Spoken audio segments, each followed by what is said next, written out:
ती अशा आहेत का आपण त्याच्याकडे दुर्लक्ष करतो. आता दुर्लक्ष म्हणजे काय माहिती का बघा, पाण्याची तळ आहे. सगळ्यांना माहीत असते वॉटर होल असल्यामुळं जंगली प्राणी वगैरे पाणी प्यायला येतात. आता कदाचित काय होतं, इथं गुराखी वगैरे असतील ते पाणी प्यायला येत असतं. इथं काय झालं माहिती का, इथं हे पहा, हे दोन होल आहेत, हे दोन होल आहेत. आता त्या होलचं काय झालं, आता नेमकं आपण काय करतो माहिती आहे का, पहिल्यांदा फुटप्रिंट पाहतो नेमकं होल कशाचे आहेत. आता इथं कदाचित हे जुने होल आहेत, आपल्याला माहीत नाही. आपण समजा पदमार्क जर असेल समजा, कदाचित मला वाटते सायळीचे असू शकतात, सायळींदर म्हणजे त्याला तर इंग्लिशमध्ये पॉक्युपॉन म्हणतात, किंवा खोकड. परत आता मी पाहण्याचा प्रयत्न केलाय, इकडे जर थोडं जवळ घेऊन दाखवा.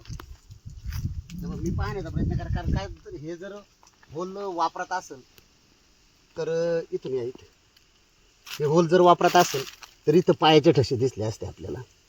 कदाचित इथं आता हे यूज नाही होल, आपण तरी तुम्हाला दाखवतो. त्याच्यात बॅटरी आपण वरची लावून दाखवतो होल किती खोल असू शकतो. बरंच खोल आहे, खालपर्यंत होल आहे.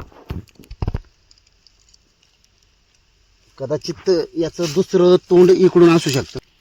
आपण प्रयत्न करतोय पाहण्याचा, परंतु अजून काही आपल्याला असं याचा पुरावा दिसला नाही. तर हे बघा, इथे एक वनस्पती आहे का, प्रत्येक डोंगरावरती असते, पण तुम्ही आता काय म्हणता याला माहीत नाही. ही पाण्यात टाकली का हिरवी होती, याला संजीवनी पण म्हणतात असं लोक.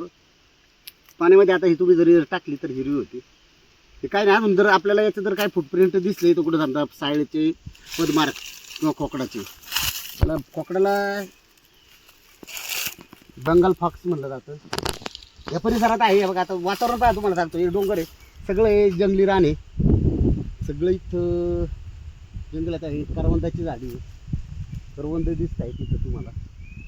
हा जून महिना चालू आहे, जून. या बघा वरती पहा, तुम्हाला वरती दिसतंय मान्सूनचं आगमन झालेलं आहे. वातावरण पाहा कसं मस्त आहे.